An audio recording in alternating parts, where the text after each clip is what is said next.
দেখতে পেয়েছি আরেকজন আউয়াল সাহেবকেও গ্রেফতার করা হয়েছে।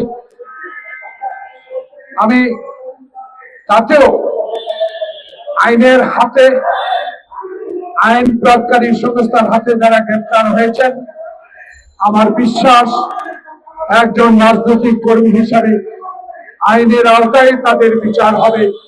সেই বিচার আল্লাহ পাক এবং বিচারকরাই জানেন। তাই আজকে আরেকজনও বাকি আছে। প্রিয় বন্ধুগণ, শুধু বাকি থেকে গ্রেফতার নয়, যারা আমার দেশের ভোটাধিকারকে,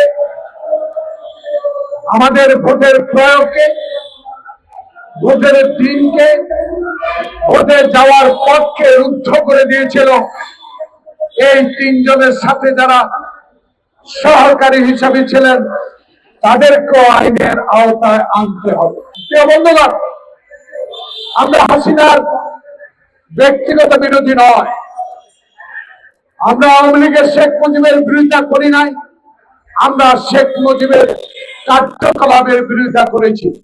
সেদিন যদি শেখ মুজিবুর রহমান পাকিস্তানের সাথে আতায়াত করতেন, ইয়াহিয়ার সাথে, ভুট্টোর সাথে আলোচনার নামে বাংলাদেশে যে অত্যাচার, অবিচার, যে রাতের অন্ধকারে আক্রমণ চালিয়েছিল, সেদিন কিন্তু এই আক্রমণ এবং নৃশংস হত্যাকাণ্ড সংঘটিত হতো না।